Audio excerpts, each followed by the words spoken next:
Le soleil de juin se déversait paresseusement sur les pavés de la rue du président Édouard Herriot, transformant les vitrines des boutiques de luxe en miroirs étincelants.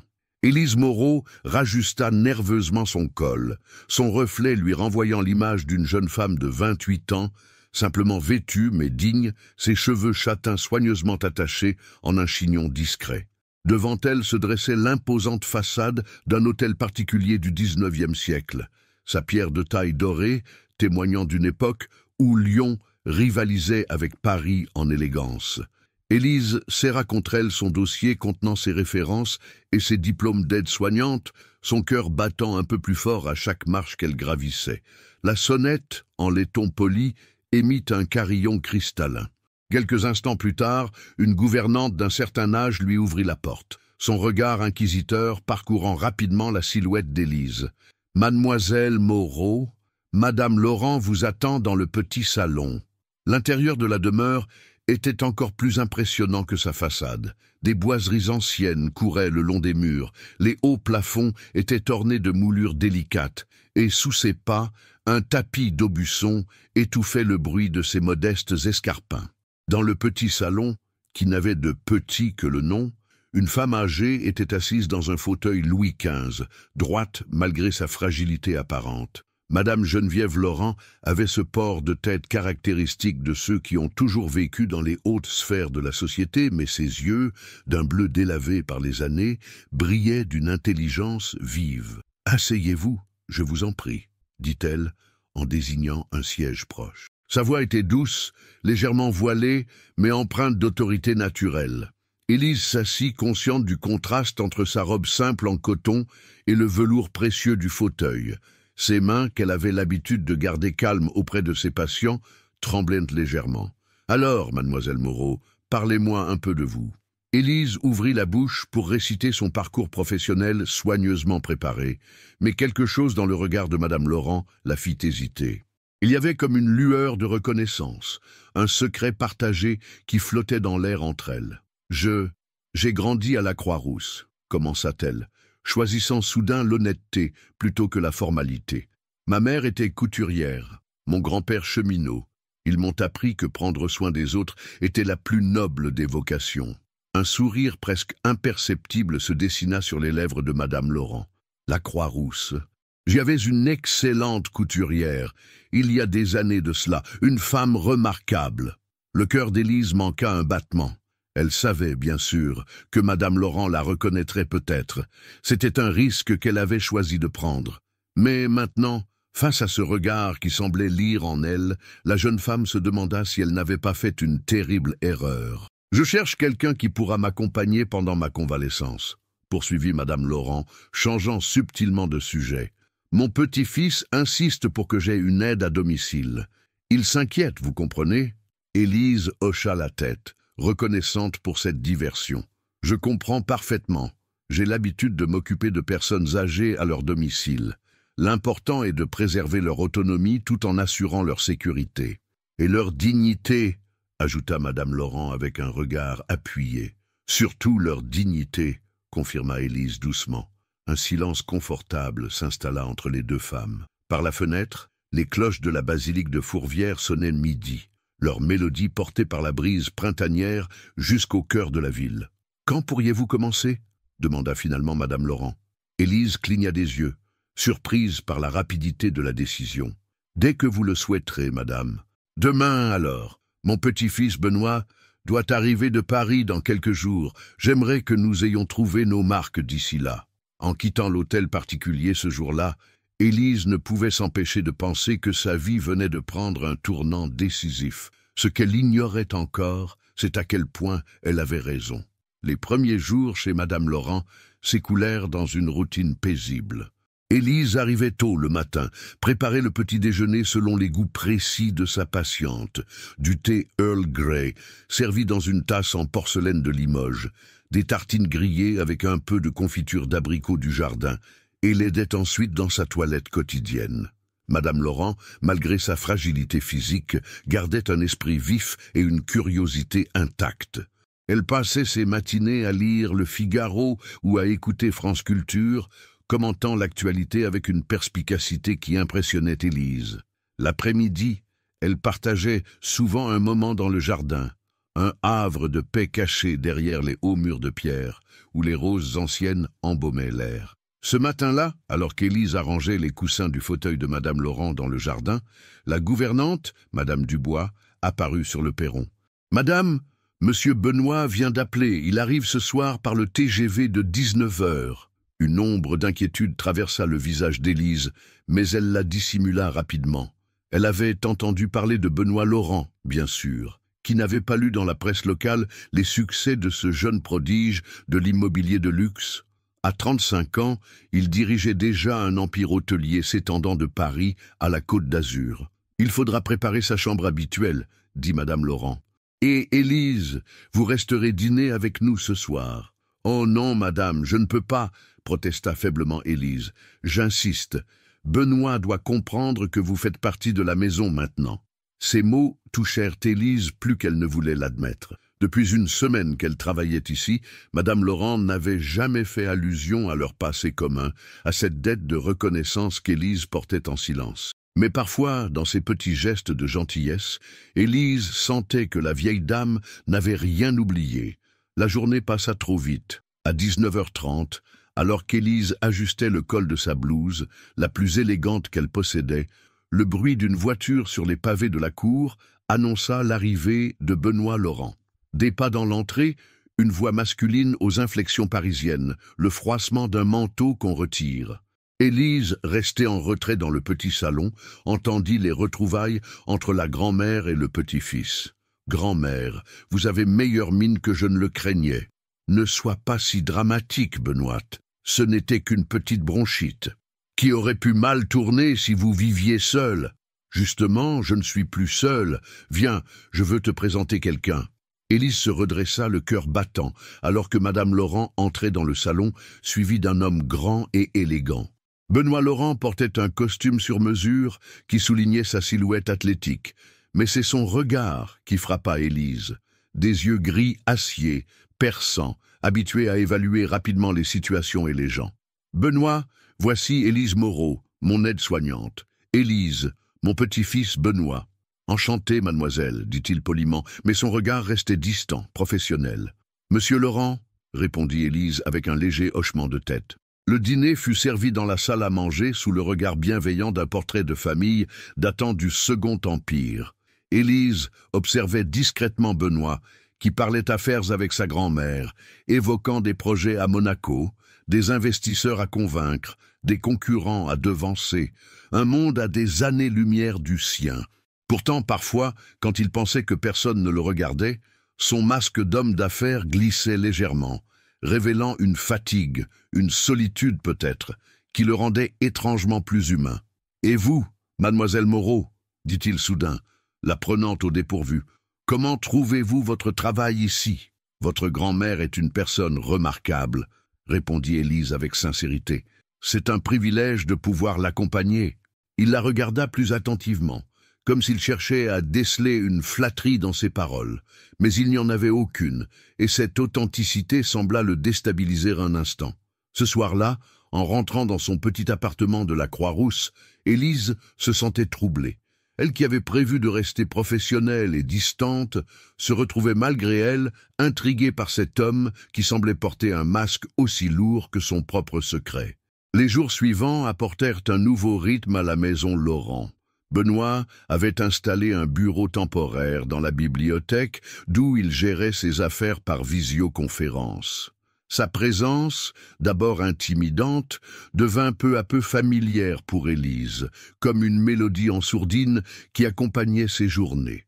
Un matin, alors qu'elle apportait le thé à Madame Laurent dans le jardin, elle surprit une conversation entre la grand-mère et le petit-fils. « Tu travailles trop, Benoît. Ce n'est pas bon de passer sa vie enfermée avec des tableurs et des contrats. C'est ce qui a fait notre fortune, grand-mère. Les Laurent ont toujours été des bâtisseurs. Les Laurent ont aussi su apprécier la beauté de la vie. Ton grand-père peignait, tu te souviens ?» Élise ralentit involontairement son pas, fascinée par cette facette inconnue de la famille. Dans le petit salon attenant au jardin, elle aperçut plusieurs aquarelles encadrées qu'elle n'avait jamais vraiment remarquées. J'étais trop jeune quand il est parti, répondit Benoît, une note de regret dans la voix. Mais tu as hérité de son talent. Je me souviens de tes dessins d'enfant. Grand-mère, j'ai 35 ans maintenant. Les crayons de couleur, c'est du passé. Élise choisit ce moment pour apparaître avec le plateau de thé, mettant fin à cette conversation intime. Mais le regard que Benoît lui lança la troubla, comme s'il se demandait combien elle avait entendu, combien elle avait compris.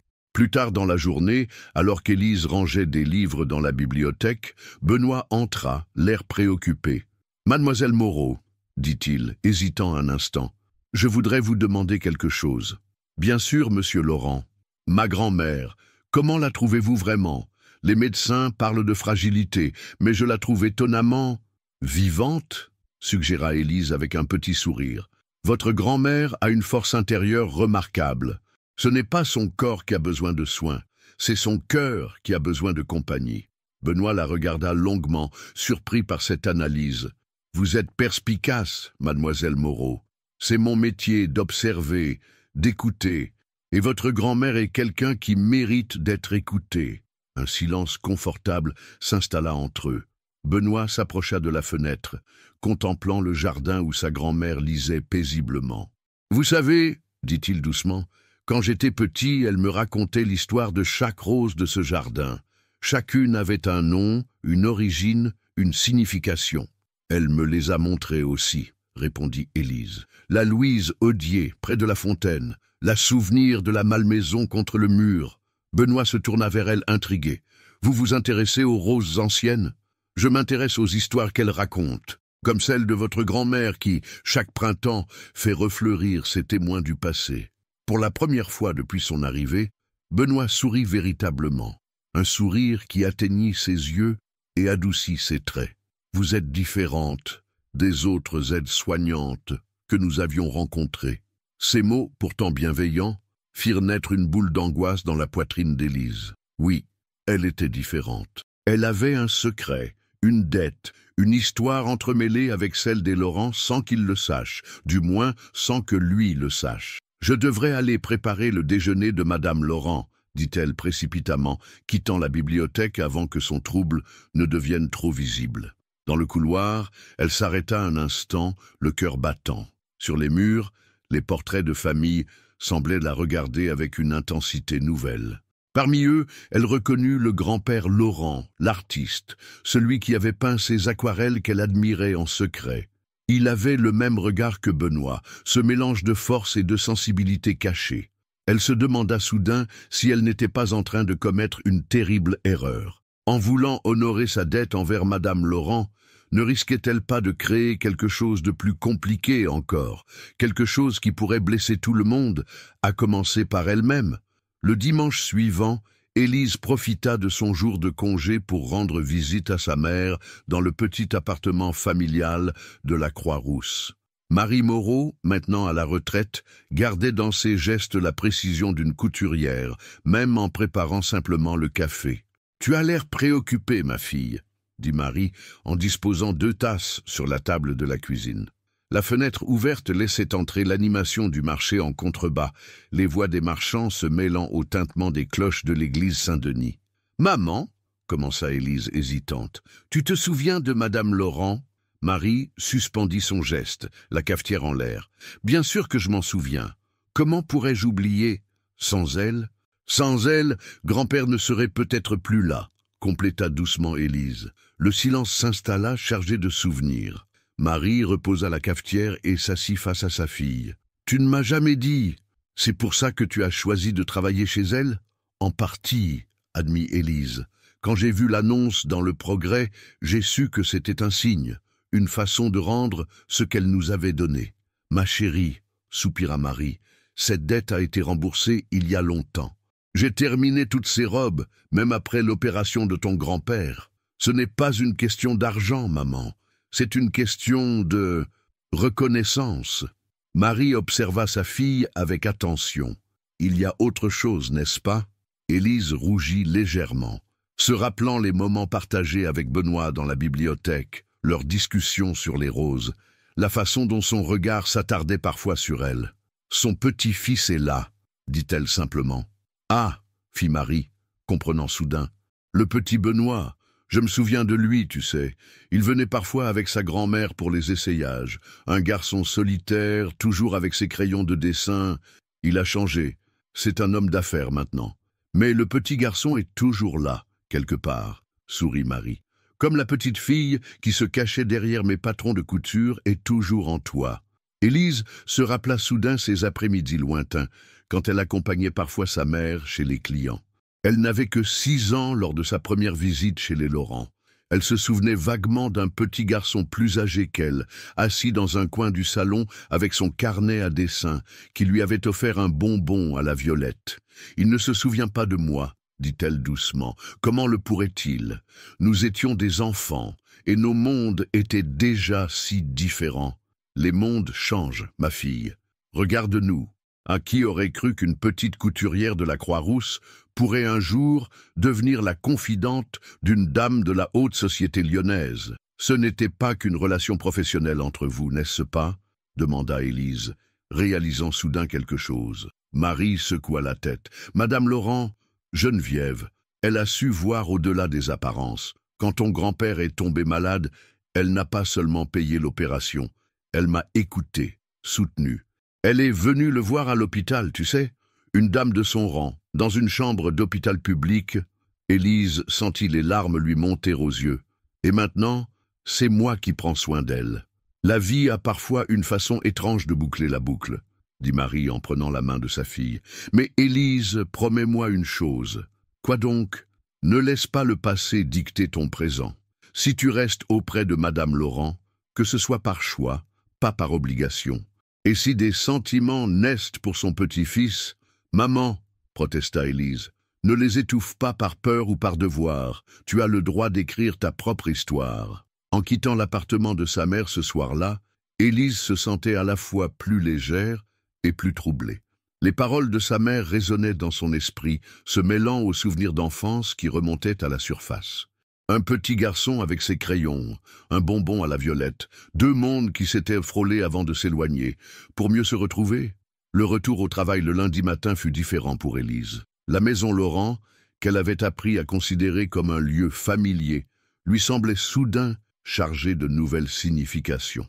Chaque pièce portait désormais l'écho de souvenirs d'enfance ressuscités par sa conversation avec sa mère. Elle retrouva Madame Laurent dans son fauteuil habituel, mais fut surprise d'y voir également Benoît, qui d'ordinaire passait ses matinées dans la bibliothèque. « Ah, Élise !» l'accueillit Madame Laurent avec chaleur. « Nous parlions justement du gala de la Fondation Laurent ce week-end. Je vais avoir besoin de votre aide pour choisir ma tenue. »« Bien sûr, madame, » répondit Élise, tout en évitant soigneusement le regard de Benoît. « Et vous devriez venir aussi. » ajouta la vieille dame avec un sourire malicieux. « En tant que mon aide-soignante, votre présence serait tout à fait justifiée. » Élise sentit son cœur s'arrêter. Un gala de charité? Elle, dans une soirée de la haute société lyonnaise? Je ne crois pas que ce soit approprié. Au contraire, intervint Benoît, la surprenant. Grand-mère a raison. Votre présence la rassurera, et cela nous rassurera tous. Il y avait quelque chose dans sa voix, une note de sincérité qui la déstabilisa. Ce n'était pas une simple politesse, il semblait vraiment le penser. Je n'ai rien à me mettre pour ce genre d'événement, tenta-t-elle comme dernière défense. « Oh, pour cela j'ai une idée, » dit Madame Laurent avec un éclair dans les yeux. « Dans mon dressing, il y a plusieurs robes de soirée que je ne porte plus. Certaines ont été créées par votre mère d'ailleurs. Nous pourrions en ajuster une pour vous. » Élise rougit violemment. Comment Madame Laurent pouvait-elle mentionner sa mère aussi naturellement? Mais Benoît ne sembla pas relever cette information, absorbé par son téléphone qui venait de vibrer. « Excusez-moi, » dit-il en se levant. « Une vidéoconférence avec Monaco. » Une fois seule avec Madame Laurent, Élise s'approcha d'elle. « Madame, je ne suis pas sûre que ce soit une bonne idée. »« Ma chère enfant, » l'interrompit doucement la vieille dame. « Parfois, il faut savoir saisir les occasions que la vie nous offre.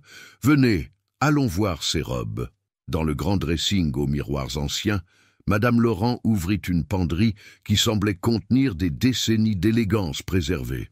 Ses doigts effleurèrent les tissus précieux jusqu'à s'arrêter sur une robe en soie bleu nuit. « Celle-ci, dit-elle en la sortant avec précaution. Votre mère l'a créée pour moi il y a 20 ans. Une merveille de couture. » Élise reconnut immédiatement le style de sa mère, les pinces parfaitement placées, les finitions invisibles, cette façon unique de faire jouer la lumière sur le tissu. Elle effleura la soie du bout des doigts, submergée par l'émotion. « Je me souviens de cette robe, » murmura-t-elle. « Maman y avait travaillé pendant des semaines. Et maintenant, elle vous revient, » dit Madame Laurent avec douceur. « Un juste retour des choses, ne trouvez-vous pas ?» Élise leva les yeux vers la vieille dame, comprenant soudain. « Vous saviez depuis le début, n'est-ce pas, que je suis la fille de Marie ? Bien sûr, ma chère. Comment aurais-je pu oublier ces yeux verts si particuliers ? Vous les tenez de votre mère. Mais alors, pourquoi m'avoir engagé ?» Madame Laurent s'assit sur la petite banquette du dressing, faisant signe à Élise de la rejoindre. « Parce que j'ai vu dans votre candidature la même intégrité que j'avais reconnue chez votre mère, et peut-être aussi... » Elle hésita un instant. « Peut-être aussi parce que cette maison a besoin d'un peu plus de vraie chaleur humaine. » Son regard se porta vers la porte du dressing, dans la direction où Benoît avait disparu. « Mon petit-fils est un homme bon, mais il s'est perdu dans un monde de chiffres et d'apparences. Il a oublié qu'il y a des choses plus précieuses que les contrats et les acquisitions. » Élise sentit son cœur se serrer. « Je ne peux pas être celle qui lui rappellera cela, madame. »« Pourquoi pas ?» demanda simplement Madame Laurent. « Parce que vous venez d'un quartier populaire, parce que votre mère était couturière. Ces barrières n'existent que dans nos têtes, ma chère. » La robe bleue scintillait doucement dans la lumière de l'après-midi, comme un symbole de tous les possibles qui s'ouvrait devant elle. Mais Élise savait que porter cette robe au gala, c'était aussi prendre le risque que tout s'écroule, que son secret éclate au grand jour dans le pire des contextes. Le jour du gala approchait, et avec lui montait l'anxiété d'Élise. La robe bleue avait été ajustée avec l'aide discrète d'une couturière recommandée par Madame Laurent, même si Élise aurait préféré que ce soit sa mère qui s'en charge. Mais cela aurait soulevé trop de questions, créé trop de risques. L'après-midi du gala, alors qu'elle aidait Madame Laurent à se préparer, Benoît frappa à la porte de la chambre. « Grand-mère, puis-je vous parler un instant ?» Sa voix semblait tendue. « Entre donc, mon garçon. » Benoît passa la tête par l'entrebâillement de la porte, mais s'arrêta net en voyant Élise en train de coiffer sa grand-mère. « Oh, pardon, je repasserai. »« Non, reste, » insista Madame Laurent. Élise allait justement se préparer, elle aussi. « N'est-ce pas, ma chère ?» Élise hocha la tête, reconnaissante de cet échappatoire. Elle quitta la pièce, mais pas avant d'avoir aperçu le regard troublé de Benoît qui la suivait. Dans la petite chambre de service qu'on lui avait attribuée pour l'occasion, Élise sortit la robe bleue de sa housse. Le tissu semblait vivant entre ses mains, rappelant les longues heures où elle observait sa mère travailler sur des créations similaires. Elle enfila la robe avec précaution, comme si elle revêtait non seulement un vêtement, mais aussi une part d'histoire. Un coup discret à sa porte la fit sursauter. « Élise !» C'était la voix de Madame Laurent. « Puis-je entrer ?»« Bien sûr, madame. » La vieille dame entra, resplendissante, dans une robe de soirée couleur prune. Elle s'arrêta en voyant Élise et porta une main à ses lèvres. « Oh, ma chère enfant, est-ce que ça va ?» demanda Élise, soudain inquiète. « Vous êtes magnifique !» répondit simplement Madame Laurent. Elle s'approcha et sortit de sa poche un petit écrin en velours. « Il manque juste une chose. » Elle en tira un collier de perles anciennes, simple mais d'une élégance indéniable. « Il appartenait à ma mère. Je voudrais que vous le portiez ce soir. »« Oh non, madame, je ne peux pas accepter. Ce n'est qu'un prêt, » sourit Madame Laurent. « Considérez-le comme un porte-bonheur. » Avec des gestes précis malgré son âge, elle attacha le collier autour du cou d'Élise.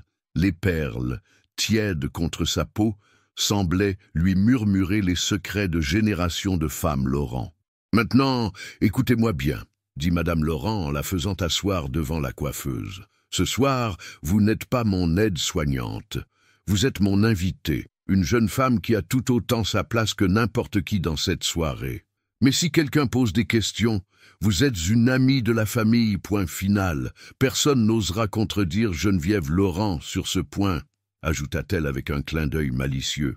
Tandis que Madame Laurent l'aidait à arranger ses cheveux en un chignon élégant, Élise se regardait dans le miroir, peinant à reconnaître son reflet.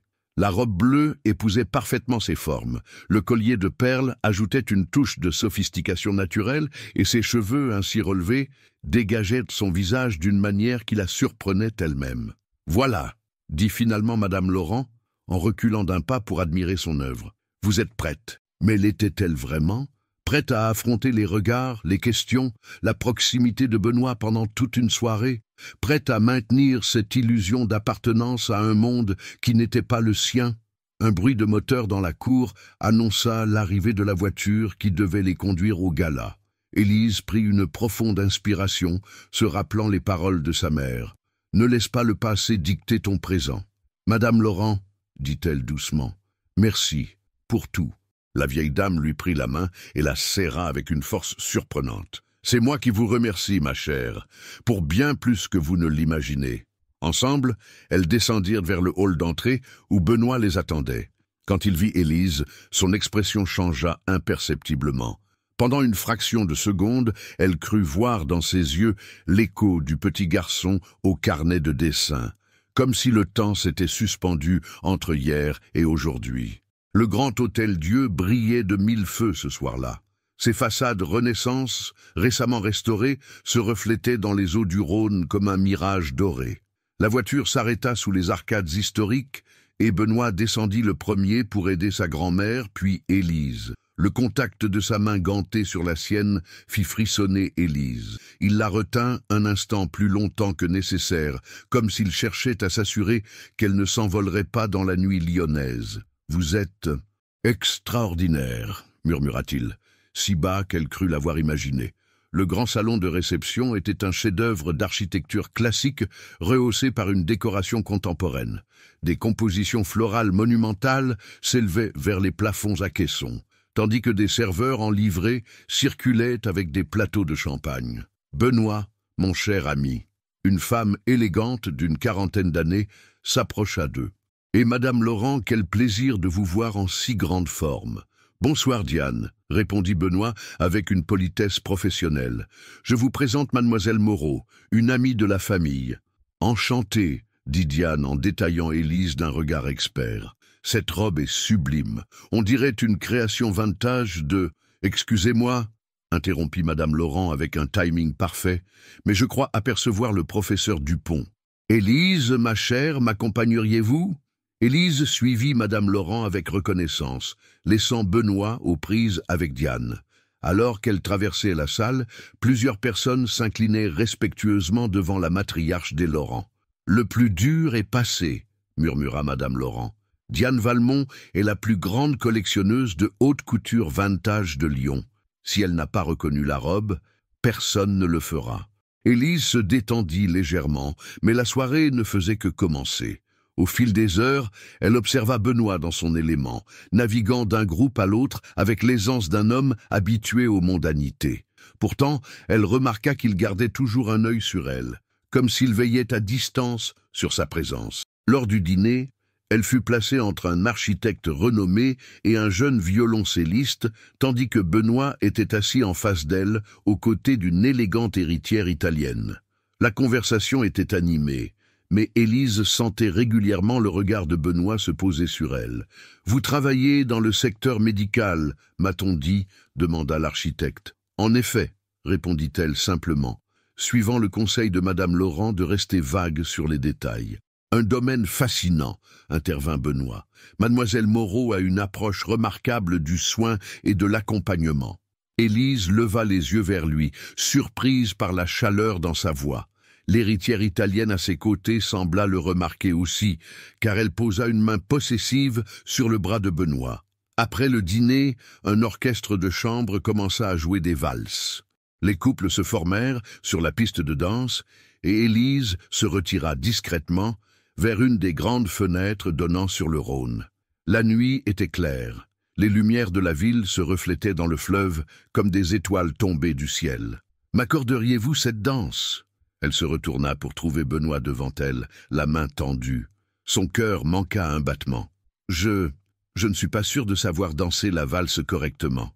Faites-moi confiance, dit-il doucement. Et elle le fit.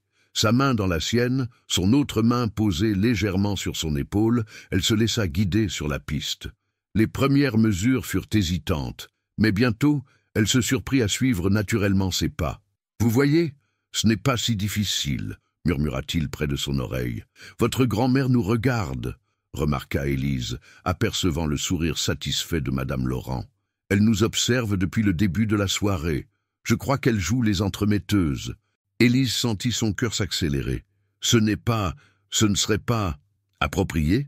compléta-t-il avec un léger sourire. « Pourquoi? Parce que vous travaillez pour ma grand-mère? Ou y a-t-il autre chose que vous ne me dites pas, Élise ?» La façon dont il prononça son prénom pour la première fois de la soirée la fit frissonner. Elle leva les yeux vers lui et vit dans son regard une lueur d'interrogation mêlée de quelque chose de plus profond, de plus troublant.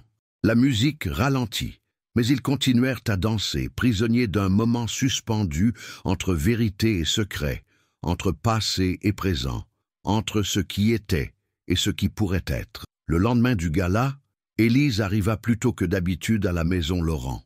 La robe bleue, soigneusement rangée dans sa housse, pesait comme un rappel tangible de la magie de la veille. Le collier de perles qu'elle devait rendre à Madame Laurent reposait dans son écrin dans son sac. La maison était encore silencieuse, baignée dans la lumière dorée du petit matin. Alors qu'elle traversait le hall, elle entendit des voix provenant du petit salon. Benoît et sa grand-mère, déjà réveillés. « Il y a quelque chose chez elle, grand-mère, quelque chose de familier que je n'arrive pas à définir. » Élise s'immobilisa, le cœur battant. « Peut-être parce qu'elle est authentique, » répondit Madame Laurent. « Dans notre monde d'apparence, c'est devenu rare. Ce n'est pas seulement ça. Hier soir, quand nous dansions, j'ai eu l'impression de la connaître depuis toujours. Les souvenirs d'enfance sont parfois comme ça, mon chéri. Ils dorment en nous jusqu'à ce que quelque chose ou quelqu'un les réveille. » Un silence suivit ces paroles. Élise retint son souffle. « Que voulez-vous dire ?» demanda Benoît, une note de confusion dans la voix. Mais avant que Madame Laurent ne puisse répondre, le téléphone de Benoît sonna, brisant le moment. Élise l'entendit répondre, parler d'une réunion urgente à Paris. Prenant son courage à deux mains, elle fit quelques pas en arrière, puis revint en faisant délibérément craquer le parquet pour annoncer sa présence. « Bonjour », dit-elle en entrant dans le salon comme si elle venait d'arriver. « Ah, Élise », l'accueillit Madame Laurent avec un sourire complice. « Nous parlions justement du gala d'hier soir. » Benoît, au téléphone, lui fit un signe de la main tout en continuant sa conversation. Il portait déjà un costume, prêt pour Paris. « Je dois vous rendre ceci, » dit Élise en sortant l'écrin de son sac. « Gardez-le encore un peu, » répondit Madame Laurent. « On ne sait jamais quand on aura besoin d'un peu de magie. » Benoît raccrocha et se tourna vers elle. « Je dois partir pour Paris, une situation inattendue avec un investisseur. »« Combien de temps ?» demanda sa grand-mère. « 2 ou 3 jours, tout au plus. » Il hésita un instant. « Élise, prenez bien soin de ma grand-mère. » Il y avait dans sa voix une douceur nouvelle qui la troubla. Après son départ, Élise s'occupa de Madame Laurent comme d'habitude, mais quelque chose avait changé.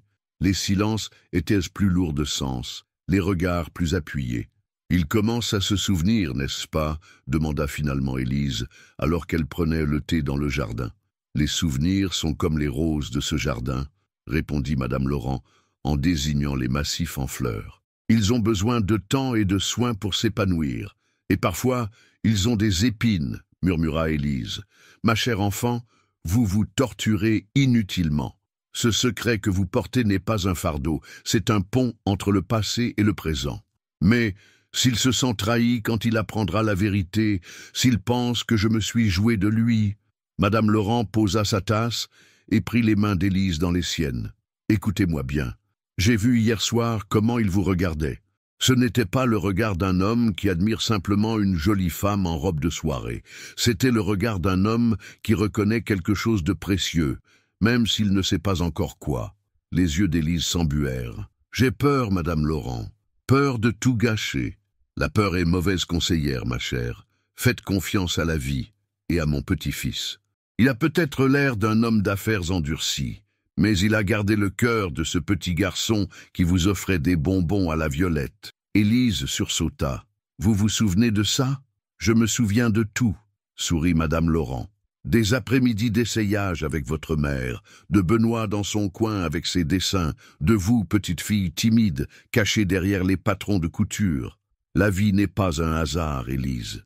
Si vous êtes revenue dans cette maison, c'est peut-être que l'histoire n'était pas terminée. » Le parfum des roses montait dans l'air tiède de cette journée de juin, portant avec lui les promesses et les craintes de l'avenir. Dans 3 jours, Benoît reviendrait de Paris. Dans 3 jours, peut-être, tout changerait.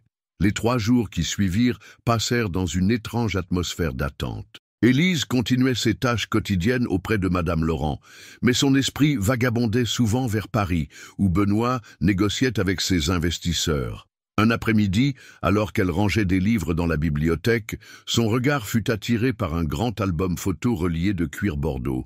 Elle hésita un instant avant de l'ouvrir, sachant qu'elle franchissait peut-être une ligne.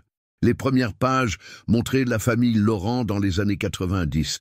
Madame Laurent, plus jeune mais toujours élégante, son mari avec son chevalet de peintre et un petit Benoît aux cheveux ébouriffés, souvent absorbé dans ses dessins. « C'était un enfant si sensible », dit une voix derrière elle, la faisant sursauter. Madame Laurent se tenait dans l'encadrement de la porte, appuyée sur sa canne. « Je suis désolée », dit rapidement Élise en voulant refermer l'album. « Je ne voulais pas être indiscrète. Au contraire, regardons-le ensemble. » Madame Laurent s'installa dans un fauteuil près de la fenêtre et tapota la place à côté d'elle. Élise s'assit, l'album sur leurs genoux. Les pages tournaient, révélant l'histoire de la famille. Des Noëls, des vacances, des moments ordinaires rendus extraordinaires par l'objectif de l'appareil photo. « Ah, regardez !» dit Madame Laurent en s'arrêtant sur une photo. « C'était pendant un essayage avec votre mère. » Le cœur d'Élise bondit. Sur l'image un peu jaunie, on voyait Marie Moreau, plus jeune, épinglant une robe sur un mannequin de couture. Et là, dans un coin, à peine visible, une petite fille aux nattes brunes observait la scène. « C'est moi » murmura Élise. « Et là, » continua Madame Laurent en tournant la page, « c'est le jour où Benoît vous a donné ces fameux bonbons à la violette. » La photo montrait Benoît, environ 12 ans, assis dans ce même salon avec son carnet de dessin. À côté de lui, une petite Élise de 6 ans tenait précieusement un sachet de bonbons violets. « Je ne savais pas qu'il existait des photos de ces moments-là, » dit Élise, émue. « Mon mari photographiait tout. Il disait que chaque instant pouvait devenir un souvenir précieux. » Madame Laurent caressa doucement la page. Il avait raison. Elles continuèrent à feuilleter l'album, s'arrêtant sur certaines images, partageant des souvenirs. Puis, vers la fin, les photos changèrent. Benoît apparaissait en costume, l'air plus sérieux, plus distant. « C'est après la mort de son grand-père », expliqua Madame Laurent. Il s'est mis en tête qu'il devait devenir l'homme d'affaires parfait, comme si c'était la seule façon d'honorer la famille. Il a arrêté de dessiner? Pas tout de suite. Pendant longtemps, il gardait un carnet dans son bureau. Mais peu à peu, les chiffres ont remplacé les croquis. Élise repensa au Benoît qu'elle avait vu au gala, si à l'aise dans son rôle d'homme du monde. Et pourtant, il y avait eu des moments où elle avait aperçu autre chose dans ses yeux, comme une fêlure dans le masque. « Vous savez, » dit Madame Laurent, en fermant doucement l'album, « quand je vous ai vu arriver avec votre candidature, j'ai pensé que c'était un signe. Pas seulement pour moi, mais pour lui aussi. » « Comment ça ? » « Parfois, nous avons besoin qu'on nous rappelle qui nous étions pour comprendre qui nous sommes vraiment. » Elle posa une main sur celle d'Élise. « Vous représentez ce rappel, ma chère. Vous êtes le lien avec une époque où Benoît était libre d'être lui-même. » Le téléphone d'Élise vibra dans sa poche. Un message de Benoît. « De retour demain matin? Pourriez-vous être là? J'aimerais vous parler. » Elle montra le message à Madame Laurent, qui sourit mystérieusement. « Le moment approche, » dit la vieille dame. « Êtes-vous prête ?» Élise regarda une dernière fois la photo des 2 enfants partageant des bonbons à la violette. « Je ne sais pas, mais je sais que je ne peux plus continuer à faire semblant. L'honnêteté a toujours été votre plus grande force, Élise. Ne changez pas maintenant. » Le soleil déclinait derrière les toits de Lyon, baignant la bibliothèque d'une lumière dorée. Quelque part dans la maison, une horloge sonna 6 heures. Le temps, qui avait semblé suspendu pendant qu'elle feuilletait l'album, reprenait son cours inexorable vers le moment de vérité. Le lendemain matin, Lyon s'éveillait sous une bruine légère qui donnait aux bâtiments leur teinte de miel caractéristique.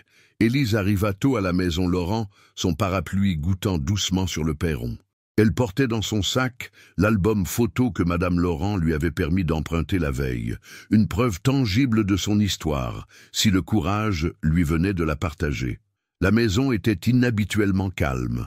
Madame Laurent, ayant passé une mauvaise nuit, dormait encore. Élise s'installa dans la cuisine pour préparer le petit déjeuner, ses gestes mécaniques contrastant avec le tumulte de ses pensées.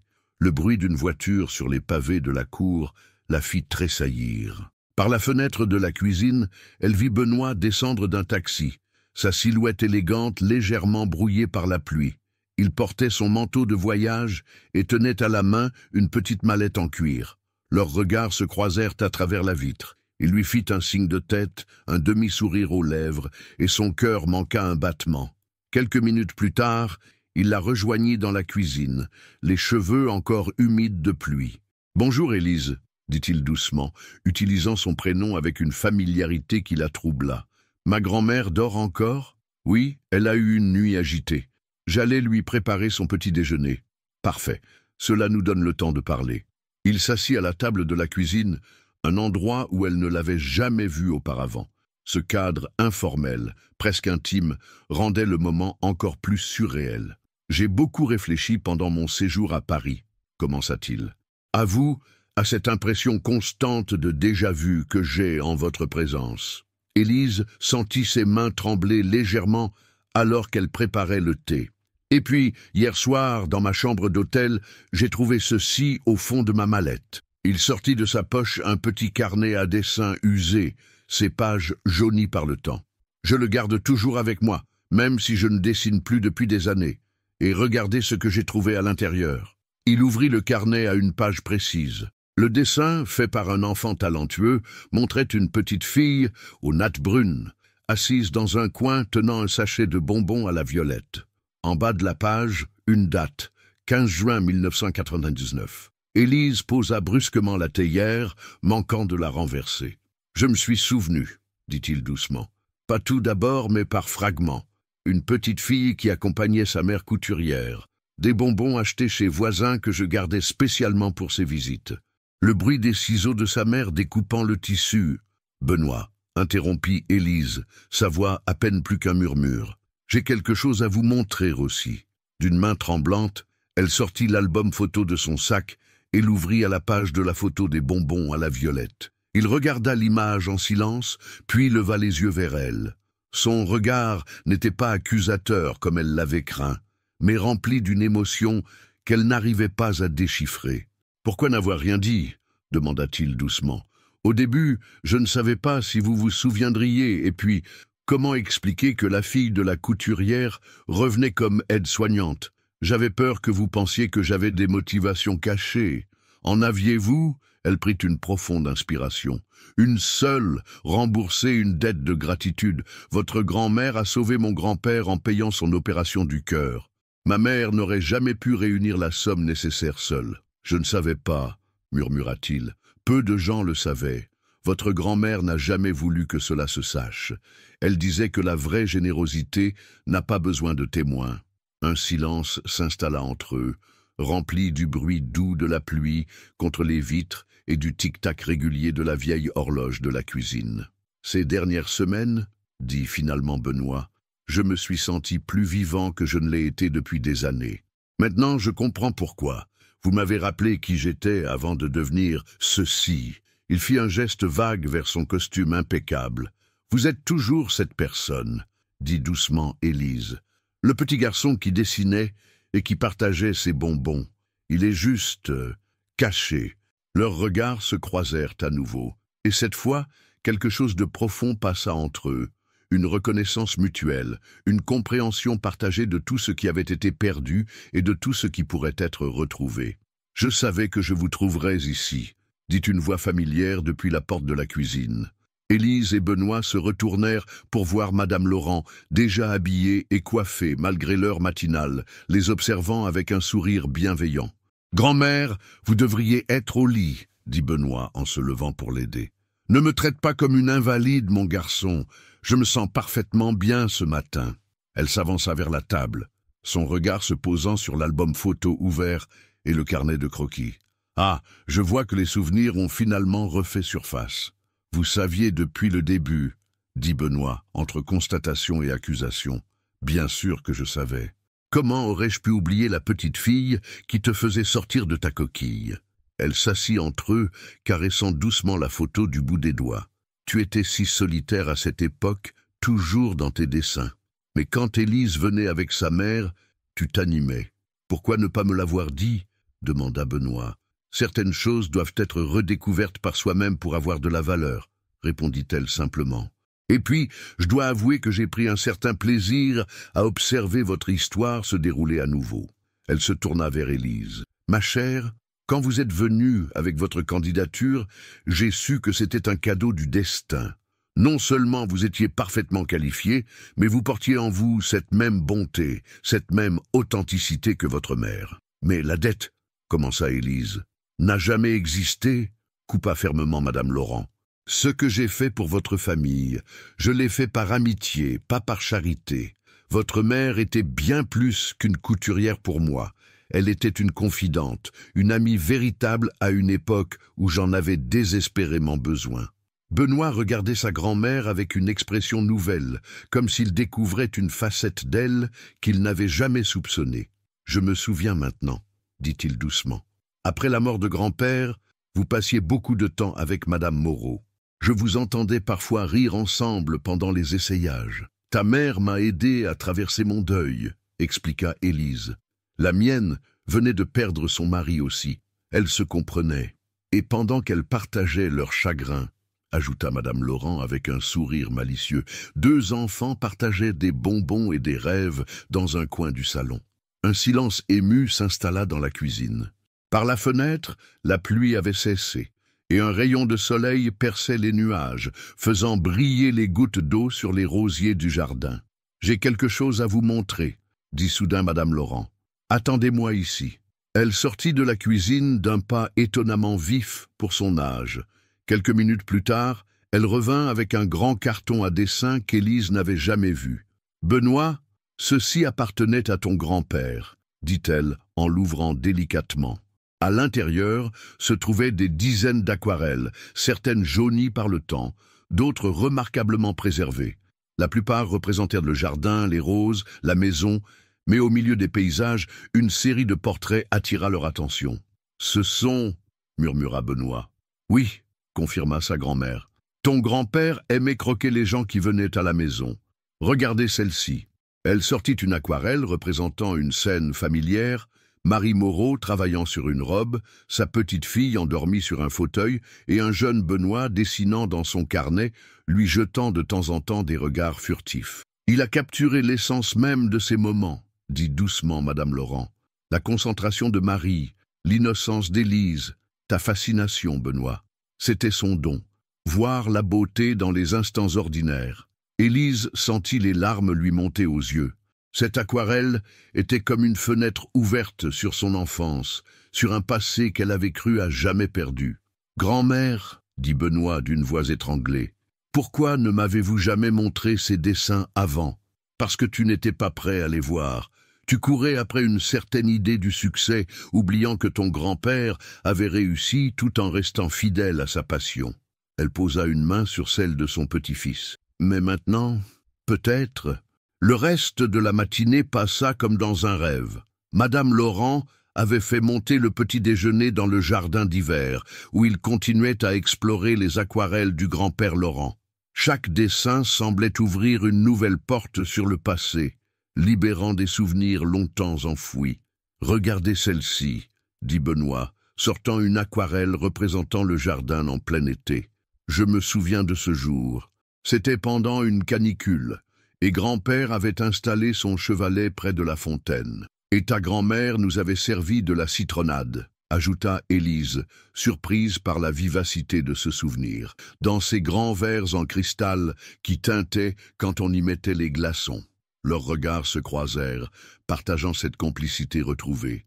Madame Laurent les observait par-dessus sa tasse de thé, un sourire satisfait aux lèvres. « Benoît, dit-elle soudain, pourquoi ne montrerais-tu pas à Élise ton ancien atelier ?»« L'atelier » Il sembla surpris. « Je croyais qu'il avait été transformé en débarras. »« Oh non, j'ai tout gardé en l'état. Je savais qu'un jour... » Elle laissa sa phrase en suspens, leur faisant un petit signe d'encouragement. Benoît se leva et tendit la main à Élise. « Voulez-vous voir où je passais mes heures de solitude ?» Elle accepta sa main, notant comme elle semblait naturellement trouver sa place dans la sienne. Ils montèrent au 2e étage, dans une partie de la maison qu'Élise n'avait jamais explorée. L'atelier était une pièce mansardée avec une grande fenêtre donnant sur les toits de Lyon. La lumière y entrait généreusement, illuminant des murs couverts de croquis jaunis et un chevalet poussiéreux dans un coin. Une odeur de peinture séchée et de bois ancien flottait dans l'air. « C'est exactement comme dans mes souvenirs », murmura Benoît en passant un doigt sur le chevalet. « Même l'organisation des pinceaux n'a pas changé. » Élise s'approcha des murs, étudiant les dessins d'adolescents. Il y avait des paysages, des natures mortes, et elle s'arrêta net devant un croquis particulier. « C'est moi », dit-elle doucement. Le dessin, fait au fusain, montrait une petite fille endormie sur un fauteuil, ses nattes défaites, un livre ouvert sur les genoux. Le trait était plus assuré que dans le carnet qu'il lui avait montré plus tôt, suggérant qu'il l'avait dessiné plusieurs fois au fil des ans. « Je vous observais souvent », admit Benoît en s'approchant. « Vous aviez cette façon de vous perdre complètement dans votre monde, que ce soit dans la lecture ou dans le sommeil. C'était fascinant à dessiner. »« Pourquoi avoir arrêté ?» demanda-t-elle, touchée par cette révélation. Il resta silencieux un moment, contemplant son ancien espace de création. Après la mort de grand-père, je me suis convaincu que je devais devenir quelqu'un d'autre, quelqu'un de plus sérieux, plus digne de la famille Laurent. Mais votre grand-père était un artiste. Oui, et aussi un homme d'affaires brillant. Mais j'ai oublié qu'il avait réussi à être les deux. Il prit une profonde inspiration. J'ai oublié beaucoup de choses importantes en chemin. Élise s'approcha d'une petite table où s'entassaient des carnets de croquis. Ce n'est jamais trop tard pour s'en souvenir. Non, en effet. Il la regarda avec une intensité qui la fit frissonner. Ces dernières semaines, depuis votre arrivée, c'est comme si une partie de moi se réveillait lentement. Pas seulement les souvenirs d'enfance, mais quelque chose de plus profond. Je ressens la même chose, avoua-t-elle doucement. Comme si le passé et le présent s'alignaient enfin correctement. Un rayon de soleil perça soudain les nuages, inondant l'atelier d'une lumière dorée. Dans cette clarté, Benoît paraissait différent, plus jeune, plus vulnérable, plus proche du garçon qu'il avait été. « Élise, dit-il en prenant ses mains dans les siennes, je sais que tout ceci est compliqué. Nos mondes sont différents, il y a des années de silence entre nous, et je ne suis plus ce garçon qui vous dessinait en secret. Et je ne suis plus cette petite fille qui s'endormait avec des livres, répondit-elle avec un petit sourire. Mais peut-être que ce n'est pas important. Peut-être que ce qui compte, c'est qui nous sommes maintenant et qui nous pourrions devenir. » Dans le silence de l'atelier, entourés par les témoins de leur passé commun, ils se tenaient au bord d'un nouveau début. Le temps semblait suspendu, comme dans l'attente de leur prochaine décision. Les jours qui suivirent apportèrent un changement subtil mais profond dans la maison Laurent. Benoît avait reporté son retour à Paris, prétextant vouloir superviser personnellement la convalescence de sa grand-mère. Mais tous savaient que la vraie raison se trouvait ailleurs. Chaque matin, Élise le trouvait dans l'atelier, parfois déjà au travail sur un nouveau croquis. Il avait commencé à dessiner à nouveau, timidement d'abord, comme on renoue avec un vieil ami, longtemps négligé.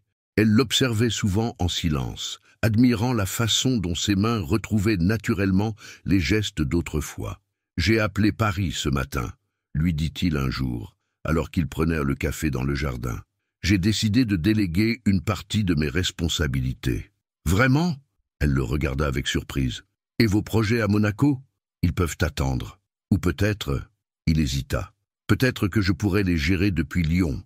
Cette maison a besoin d'une présence plus régulière, et grand-mère, ce n'est pas que pour Madame Laurent que vous restez, dit-elle doucement. « Non, en effet. » Il la regarda avec une tendresse qui la fit rougir. « Il y a tant de choses que je dois redécouvrir ici, tant de temps à rattraper. » Un matin, Élise arriva pour trouver la maison inhabituellement animée. Madame Laurent, rayonnante, l'accueillit dans le hall. « Ma chère, j'ai une surprise pour vous.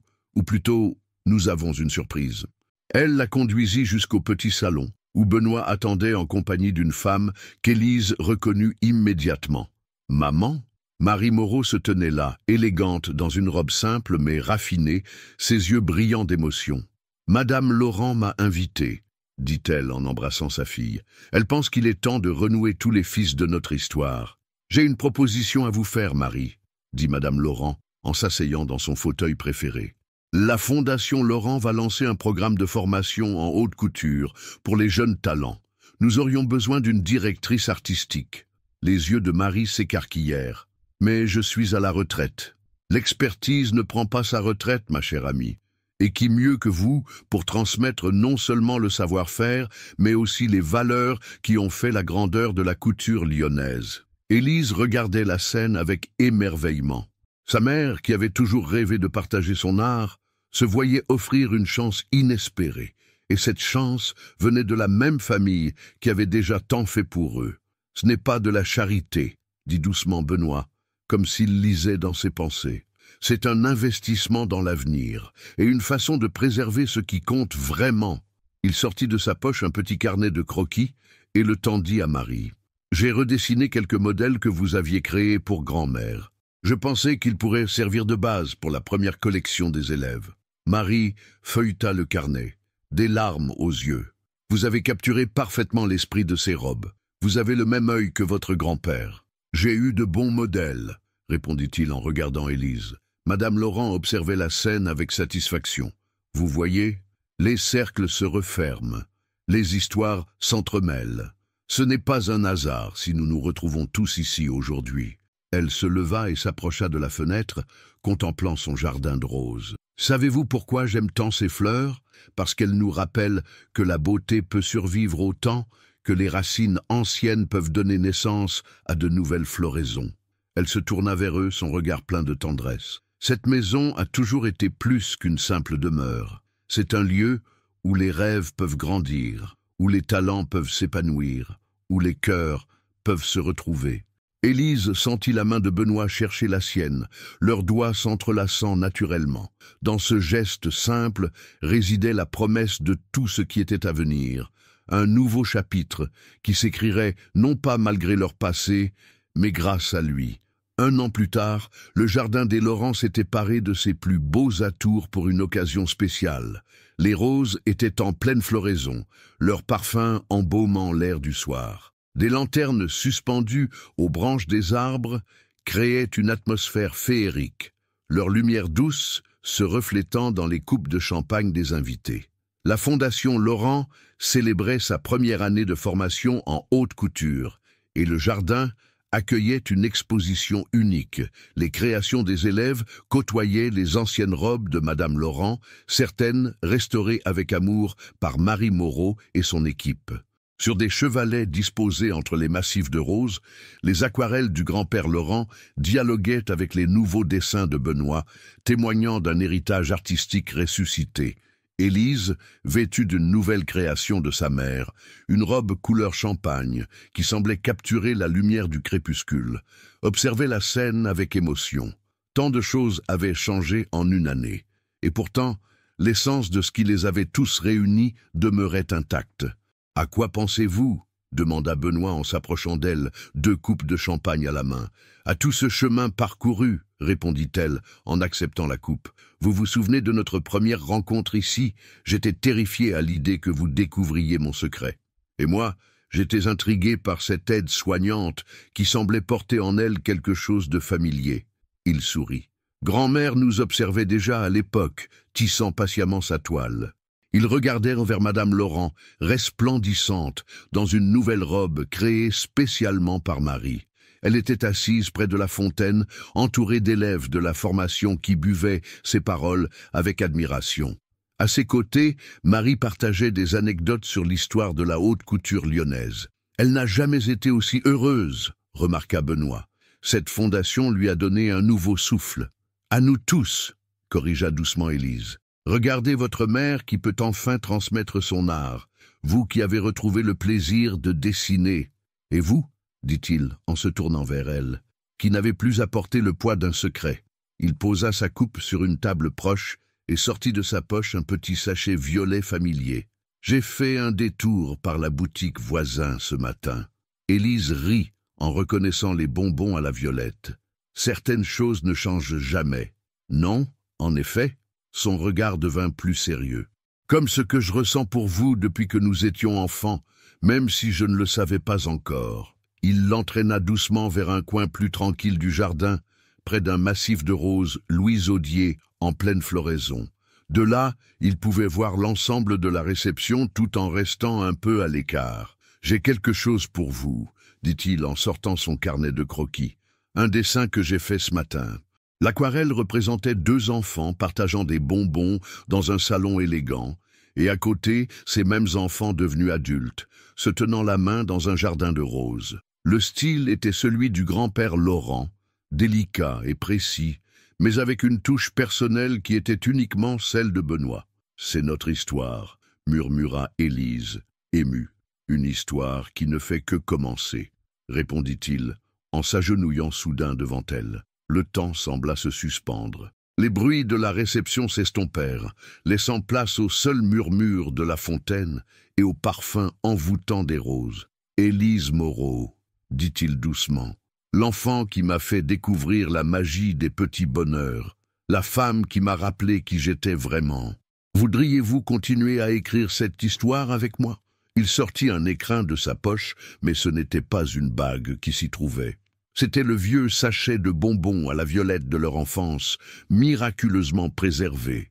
Et à côté, une simple bague en or sertie d'une petite améthyste de la même couleur. Les larmes aux yeux, Élise regarda vers la maison qui avait été le témoin de tant de moments de leur histoire. Dans la lumière du soir, elle semblait briller d'une lueur particulière, comme si elle aussi participait à ce moment. « Oui », répondit-elle simplement, sa voix chargée d'émotion. « Oui, je le veux. » Depuis la terrasse, Madame Laurent et Marie les observaient avec des sourires complices.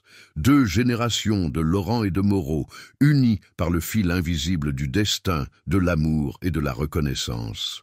Le soleil couchant dorait les vieilles pierres de la maison Laurent, tandis que les lanternes commençaient à briller plus intensément dans le crépuscule. Une nouvelle histoire commençait, enracinée dans le passé, mais tournée vers l'avenir, comme les roses du jardin qui chaque printemps refleurissent en gardant la mémoire des floraisons passées.